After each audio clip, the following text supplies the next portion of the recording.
Hello, kamusta po? JDB uli. Inyong abang lingkod. Grabe ho mga kaplastikan ngayon, ano? Tignan nyo ha, si Harry Roque na lang. So, sinamantala niya yung situation ng gulo sa Iran, ng Iran at ng Iraq. At sumali pa ang Amerika. Sabi niya, ng mga nakarang araw, mga kababayan, wag na tayo maghiwa, wag na tayo magwatak-watak, magsama-sama tayo, magkaisa tayo. Diba? Baklang-baklang magkaisa raw mga Filipino, magsama-sama tayo.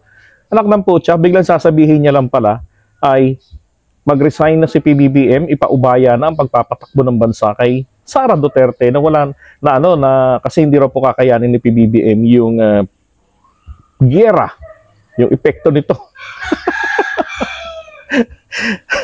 Diyos ko naman. Tapos ang papalit pala kay PBBM etong si Saltek. Lalo ho namang walang kakayanan yun. Mag-isip na nga lang ng matino para sa bayan, wala. Di ba? Ang pag-iisip niya ay para sa China at sa kasiraan ng kanyang kapwa. Kapag hindi niya nakukuha yung kanyang gusto. And then for Sara Duterte naman, and then doon sa kanyang mga kapatid, di ba? Yung mga kabit ng kanilang tatay, tragis na yan. Tila baga kinukonsinti pa nila na ito ipakita pa sa publiko, di ba? Meron silang pinapanigan.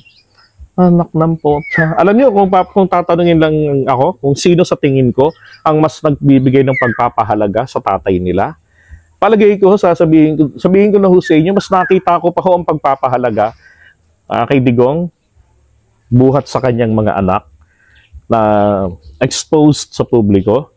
Ito hong si Kitty Duterte, kasi sabi nga ni Sara, nung dumalaw daw sila doon, sabi niya, pag may dadalaw doon, syempre, family member, di ba? Sinasabihan ko na sila, huwag kayong iiyak, magagalit yan. Sabi niya. So si Kitty daw, nung dumalaw sila ng sabay, hindi daw napigilan, umiiyak. Abay, tama naman yun. Because according to Sara, grabe na ho yung kapayatan ng tatay nila dahil walang ganang kumain. Una, dahil po sa kanyang mga pagkain binibigay doon. Yung pagkain binibigay ng ICC Kidigong, hindi niya gusto yung klase ng pagkain, wala siyang gana, lack of appetite, di ba? Kasi masanay nga raw ito sa mga pagkain Pinoy, yung mga lagi niyang hinihingi. Kung anong paborito niya, babae yan, ay babae. Basta, pagkain Pilipino. Di ba? Pero, makakain naman daw ng kanin, ganyan, gagatas. Natural lang po sa isang anak, lalo't babae, at nag-iisa pa, at very close, ay, maiyak. Tapos sinaway daw niya, sabi niya. Kasi pinagalitan daw ni Digong. Kaya sabi, your tears could not help me. Diba? Wala na akong pakialam doon sa sinabi ni Digong. Maaaring pampalakas niya ng loob yan kay Kitty. Pero for Sara, never, ever, I heard her na nagsabing siya po ay naiyak din sa kalagayan ng kanyang tatay at hindi niya napigilan ang emosyon na ito. Yan po talaga ay normal. Normal po talaga yan para sa isang nagmamahal na anak, nagmamalasakit. Diba? So, ano bang gusto kong puntuhin dito? Wala siyang pakialam sa tatay niya, wala siyang malasakit. Alam ng public knowledge naman yan na hindi sila good terms ng tatay niya na matahabang panahon. Para ngayon nga lang daw sila naging close ng tatay niya. Diba? Well, anyway, talagang ganun yata. Now, ito pang isang kaplastikan din. Hanilet. Sabi ni Hanilet, kanyang bunso daw, which is si Kitty, panganay niya at bunso. Si Kitty, ang bugtong na anak niya, kay Digong, ay baby pa. Putragis. Lagpas 20 anyos na, baby pa raw, na napilitan mag-mature. Is it part of maturity ang pagdodroga? Wake and bake? Diba? Sus Maria Josep, grabe yung kaplastikan, Hanilet, ano yun? Di ba? Yan, napilitan daw maging matured. Ay, naka. Tapos dun sa yung mga vloggers, influencers, so they come to, they go to The Hague, di ba? Nakikita nila yung mga Filipino supporters doon sa labas. Tapos nag-aaway-away itong mga influencers, yung mga vloggers, just like here, 'di ba? Nag-aaway-away rin sila. Diba? Sila Maui, sila Joey, diba? Pinag-aawayan nila. Pera. Tapos doon sa The Hague, di ba? Ganun din. Meron pang kausap si Harry Roque, di ba? Etong dalawang bakla nag-away. Anak ng baka. Tapos ngayon, eto alam ko matagal naman na talagang magkaaway etong si Banat Bay, si Byron, at saka etong si Maharlika. Di ba? Panahon pa ni Duterte, magkaaway na yan. Dahil etong si Byron daw, winan 2-3, yung perang pinadala niya galing sa mga OFWs na pambili raw sana ng bisikleta, pang-donate. Pero ang pinamigay lang daw ni Byron, 1 piraso. Pero ang binigay niyang pera, 50 milyones. Ay, hindi pala, 50 mil. Na sobra 50K. Diba? So, sabi ni Banat Bay dati, labas ka ng ebidensya, ibabalik ko. Nilatag ni Maharlika, putyan, daming resibo na ang galing dun sa, sa yung mga remittance. Tahimik si Banat Bay. So, ngayon naman, daldal. So, tigilan na yung doon sa mga kabit-digong kasi nauungkat na raw, nakakalkal na raw yung buhay. At least kahit papano umiiral yung pagka-born again Christian ni Banat Bay. Dito kay Maharlika, kay Claire, butragis na yan, 'di ba? Maliwala, parang lang parang kung pakikinggan nyo, 'di ba? Pati yung iba kung paano nilang hati-hatiin yung mga kabit, kanya-kanyang suporta. Parang mga pokpok lang na nag-aaway sa kahabaan ng kalye, 'di ba? Walang kahihiyan Ganun din naman yung mga kabit, talagang 'di ba, maglalalantad. Meron pang yung isa, yung pinaka-latest. Single naman daw siya, single din naman daw si Digong. Ang alam ko pagka ganyang mga kabit-kabit tapos nasa pagsisilbi ka sa bayan, 'di ba? Dapat discreet, itago ninyo.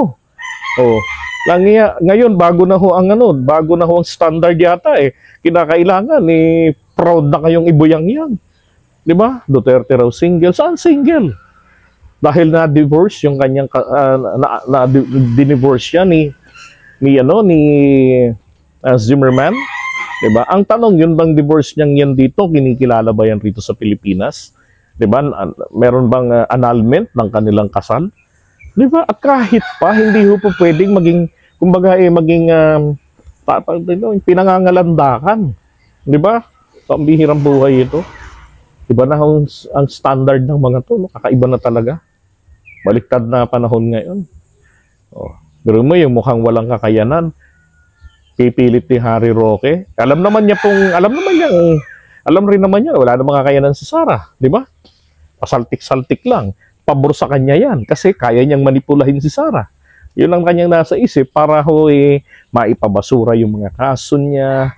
Di ba? Makauwi na siya ng Pilipinas at makaganti doon sa mga naging dahilan daw ng kanyang mga paghihirap, pagkawalay niya sa kanyang pamilya, yung mga taga-Quadcom. Kung hinarap niya ba naman sana yun dito sa Quadcom katulad ng ginawa ng iba, walang problema, di ba? Nakakapiling niya pamilya niya kung walang kasalanan, di ba? Bakit kinakailangang magtago nilang mag-asawa, di ba? Hindi na nagbalik doon. Yung pangakong mga pagsasubmit ng dokumento, hindi ginawa. Alam naman niya po na magiging madali ang lahat sa Quadcom kung ilatag niya yung mga ebidensya at mga patunay. Diba? Tuloy, natuklasan pa tuloy. Meron pala siyang mga kaso doon sa mga magsasaka sa Bataan. Oh my God. Tapos yung sa Pogo. Ay nako, rasang yabang-yabang pa ni Harry Roque. Kahit na halatang kabado ang bakla na sabi niya, come and get me. Sabi naman ni Attorney Claire Castro, well, for the government, let's wait and see. And for me, just wait. But do not ever sit back and relax because story might come to you. Or maybe the Interpol, kasi di ba, dinicline ng the Netherlands nga raw yung kanyang application for asylum. So doon ay pag-alagala po siyang pugante na doon po sa Europa. Hindi po naman kasi nangangahulugan na siya po ay hindi pa naaaresto roon, 'di ba? Forever 'yun. Malay niya bukas, malay natin mamaya na. 'Di ba? Malay yun, sa isang araw, 'di ba? So abangan po natin. Tama si Attorney Claire. It's on the side of the government. Wait and see. Kasi nailatag na rin naman yung mga trap kung paano po yan masasakote ng Interpol at mabitbit ng mga Filipino agents natin na nandun sa Europa. Di ba? Baka nga yung mga nagrarally ron eh. O, akala nila eh, OFW lang eh. Yun pala. Di ba? Doon na naninirahan. O, binabantayan na si Harry Roque pagka magpapakita doon sa mga grupo-grupo rally-rally ng mga kababayan natin na supporters si Digong. Nag-aabang lang ng timing na ma-dismiss na o wala na yung kanyang application, ma-deny, and then dadamputin na siya, 'di ba? Sa tulong ng Interpol, which is yung mga Dutch police ang dadampot sa kanya, and then he'll be turned over to the Filipino counterparts. Ay nako. Grabe ho talaga mga ngayon, mga kaplastikan. Anyway, manatili po tayong matatag, 'di ba? At tingnan natin kung ano yung ito pa pala. Sinasamantalan nila ngayon itong situation nga ng Iran-Iraq. Sabi nga ng isang influencer, si Marvin Torre, grabe kayo ka-paranoid, pinaparanoid niyo yung mga sarili niyo at mga kababayan natin. May kaibigan ako ron sa Iran and I asked, doon sa Israel, and I asked them. They said they're completely safe. Diba? E doon ilang mga kababayan rin naman natin nagtatrabaho ron sa Iran. Ang lawak ng Iran, mga kababayan. Hindi naman sila tinatarget, yung civilian, hindi naman sila tinatarget ng Israel. O yung mga military facilities lang, especially the nuke facilities ang tinatarget. Tapos may possibility pa na magbalik sila uli sa usapan. Di ba? O, ang hiling nga dyan ng IRGC, titigil nila yung kanilang gulo, gera, basta tumigil ang Israel, at hindi sila paaalisin sa pwesto. Di ba? May mga ganun ng mga paramdam. So, manatili po tayong matatag, malayo ang Pilipinas. And I'm sure meron po tayong ibang pinagkukunan ng langis. Di ba? May iba tayong mabibilihan. At kung mamarapatin nga lang, di ba? Because of our foreign policy, kung saan tayo makikinabang, hindi tayo naka-stick lang sa mapagkukunan natin ng langis dun sa Middle East. Because ang Russia nag-o-offer ng mas mura. Di ba? Marami tayong pwedeng kunan. O US can supply. Di ba? At obligation nila yan na i-sustain tayo sa mga kailangan natin dahil treaty partner nila tayo sa pagdating sa defense. Alangan naman naghihingalo na tayo dahil sa epekto niyan. Di ba? Tapos aasahan nilang makakatulong pa tayo sa kanila. Di ba? So malayo naman sa katotohanan yun na magkapabayaan tayo at hindi makakagawa ng ibang paraan ng ating pamahalaan. The president's working silently. Sometimes hindi natin naiintindihan, 'di ba? Pero 3 taon na siya sa pwesto, ilang crisis na ba ang nagdaan, 'di ba? Yung inflation na akala ng marami talagang wala nang solusyon, hindi na bababa, 'di ba? O ngayon, sobrang baba. Kontrolado, 'di ba? Ay nako. Okay, so maraming salamat po sa inyo and God bless.